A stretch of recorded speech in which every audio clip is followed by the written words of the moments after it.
Bonjour à tous et bienvenue. Pardonnez le léger écho dans cette vidéo, je ne peux pas tourner dehors puisque ce matin au basket, un adversaire a eu l'intelligente idée de laisser traîner son pied en dessous du mien lorsque je réalisais une passe. Donc commencer une vidéo sur Ousmane Dembélé en parlant de blessure, c'est assez ironique, ce n'était pas prévu, je vous rassure, mais quelque part c'est assez symbolique puisqu'en effet la carrière de l'international français a été tronquée pendant quasiment 4 ans à cause de blessures très graves en fait. Parce que souvent on a tendance à dire oui, rupture du talon d'Achille, ligament croisé et tout. Lui il n'a pas eu ça. Par contre il a une rupture totale à un moment donné du biceps fémoral de la cuisse droite et pour revenir d'une blessure pareille, surtout vu son profil qui est quand même énormément de courses, de changement de rythme et tout cela, il est quelque part un petit peu un sprinter, ça nécessite énormément de temps. Puis il y a eu toutes ces rechutes et tout. Et puis on remarque que là, il y a cette incroyable série de buts de passifs, 28 buts si passifs depuis le début de saison au moment où je tourne cette vidéo, sachant qu'il n'avait jamais réalisé une saison à plus de 15 buts, toutes compétitions confondues. Il avait simplement marqué une fois plus de 10 buts en championnat, c'était à Rennes, sinon il ne l'avait jamais réalisé.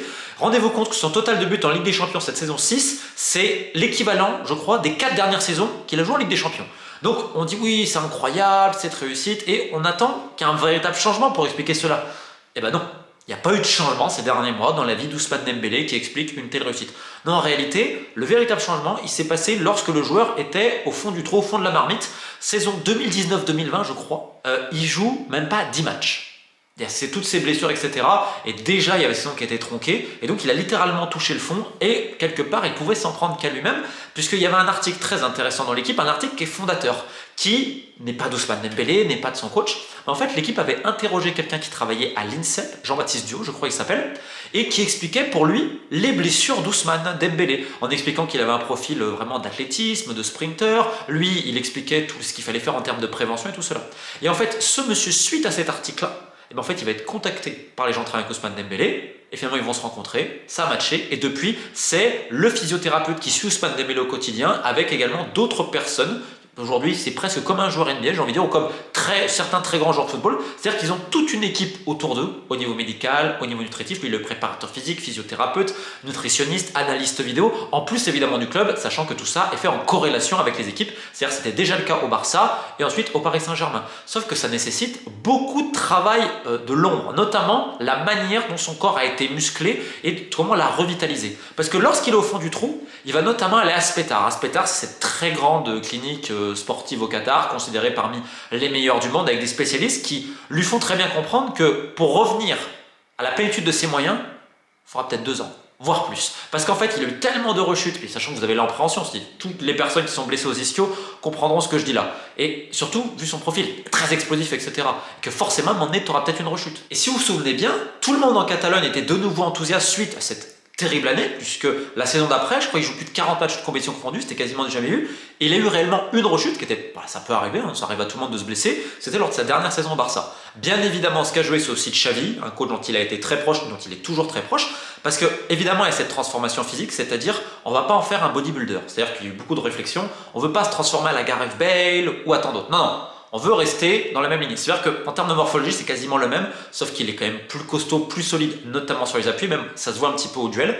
Et surtout, en fait, ça a été tout un travail avant les entraînements, après les entraînements. C'est ça, vous demandez à tous les employés du Paris Saint-Germain le protocole de soins que suit Ousmane Dembélé. C'est-à-dire qu'aujourd'hui, c'est l'un des plus assidus dans le travail de l'ombre, ce qui avant n'était clairement pas le cas. Vous vous rendez compte qu'aujourd'hui, ça fait même rire les gens, même ses amis.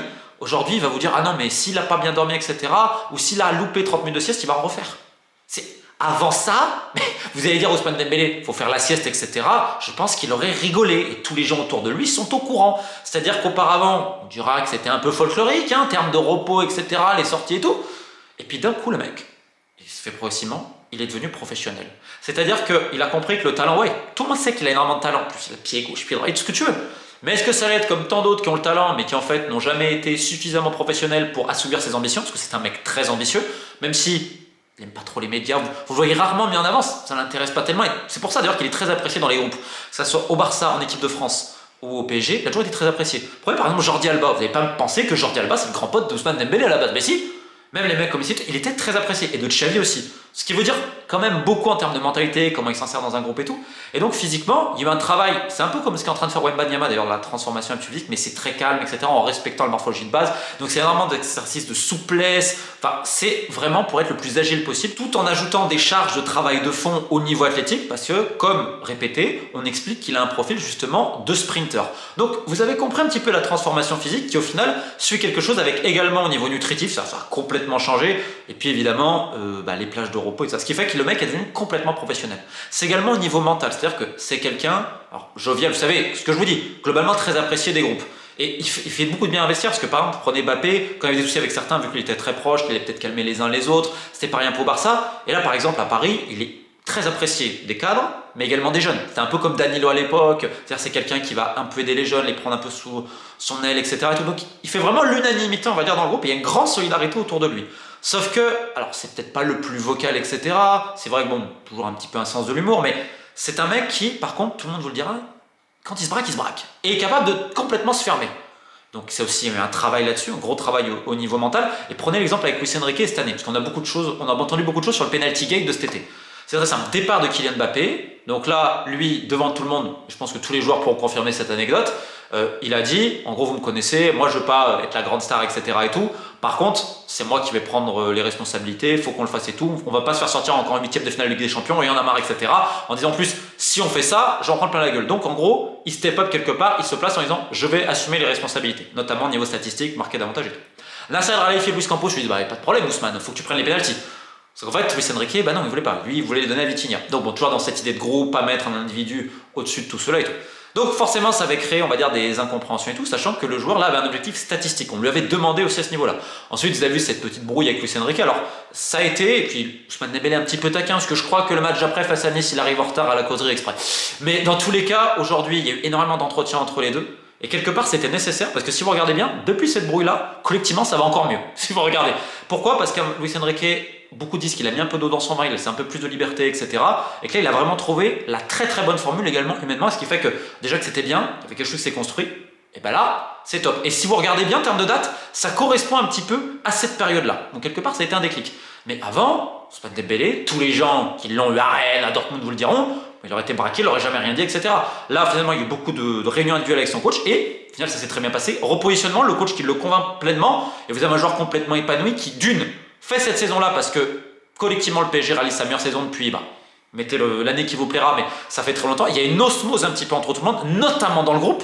Ce qui fait que tout va bien, avec aussi cette idée quand même de se passer la balle et son repositionnement dans l'axe, très libre au final, parce que souvent on lui dit d'aller à droite, etc. quand le bloc est bas et tout. Donc au final, ça va très bien parce que c'est complémentaire avec les autres et chacun, au niveau mental et au niveau technique, trouve son compte.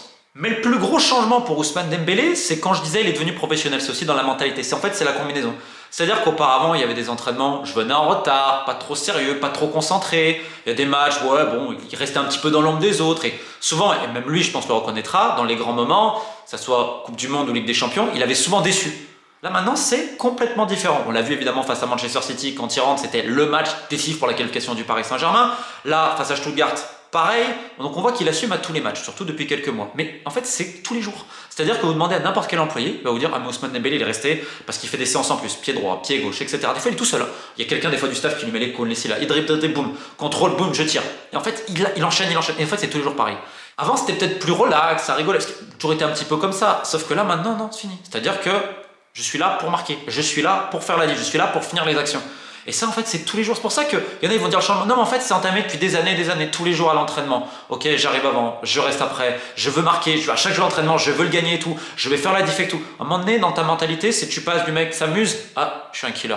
C'est-à-dire devant le but, boum, boum, boum. Et en fait, c'est quand tu prends cette habitude, je pense que n'importe quel sportif, à n'importe quel niveau, à un moment donné, des fois, tu as ça. Et en fait, c'est la répétition tous les jours. Avec le sérieux, ce que je vous ai expliqué, la diététique, repos, travail musculaire, travail de souplesse, travail technique aussi, j'en fais plus, etc. Et surtout, je me conditionne mentalement, ok, maintenant c'est à moi d'être le leader et tout. Donc en fait, c'est pour ça, on ne peut pas dire que c'est un changement maintenant, c'est l'aboutissement quelque part de quelques années de travail. Alors certains vont dire, ouais, mais il aurait peut-être dû le faire avant, c'est gâché et tout. Et il y a des joueurs, ils ne le font jamais. On va être très clair, dans plein de sports, il y a des mecs, ils ne se mettent jamais vraiment au boulot consciencieusement. Je veux dire, aujourd'hui, c'est un mec, aussi on vous le dira, qui parle énormément de jeux. C'est un mec qui connaît énormément le foot, là pour le coup, qui est vraiment passionné, qui regarde énormément de football, et aussi ses matchs, etc. Donc c'est pour ça qu'il y a l'analyste vidéo, tout. Donc c'est quelqu'un en fait aujourd'hui qui se donne corps et âme quelque part à son métier. Et en fait, c'est souvent ça, c'est que si tu vas tirer un joueur et si tu veux le faire rester dans cette lignée-là, en fait, tu remarques ses performances. Hein. Demandez-lui, j'imagine que là, c'est le plus heureux du monde, parce que bah déjà aussi, il y a toute la vie personnelle, j'imagine, je crois qu'il est papa, marié, etc. Mais là, aujourd'hui, il enchaîne, il est dans la meilleure phase de sa carrière, aussi il a 27 ans, donc normalement il est en plénitude, dans une équipe qui en plus collectivement s'exprime très bien. Donc quelque part, c'est la quintessence normale. Et c'est pour ça que je vais faire cette vidéo. Et ça, c'est pour tous les niveaux. C'est à un moment donné quand tu travailles sérieusement. Alors, c'est pas garantie de succès d'un coup et tout. Mais en fait, tu mets tous les ingrédients de ton côté pour un jour y arriver. Il y a le travail physique, il y a le travail de l'ombre, il y a le travail technique, puis il y a le travail aussi de tous les jours dans la tête de se conditionner. Non, non, je peux arrêter de rater. Non, faut plus que je rate ça, etc. Ce machin. Puis aussi, vous avez la force du joueur qui il pouvait rater des choses invraisemblables. Puis une minute après, tu as l'impression que ça ne l'avait pas, on va dire, conditionné ou attaqué à dire ok, je vais baisser la tête. Parce que si vous vous souvenez bien, à Barcelone, parfois il était copieusement sifflé. Et pour beaucoup de joueurs, ça aurait été la fin des haricots. Et lui, tu as l'impression que bon, tranquille. Donc c'est assez marrant à étudier tout cela. J'ai interrogé énormément de personnes pour faire ce sujet parce que je trouve que pour une fois, c'est bien. Il faut mettre en avant les véritables réussites quand elles sont sportives ou pas. Surtout d'un mec qui a toujours été talentueux, mais qui n'était pas vraiment besogneux ni vraiment sérieux, qui s'est transformé au fil des années dans un mec qui a du talent, mais qui a mis le travail au service de son talent à tous les niveaux. Donc bravo Ousmane Dembélé. Et puis surtout, on se dit à très vite en espérant que mon pied aille mieux pour tourner dehors. Keep the faith.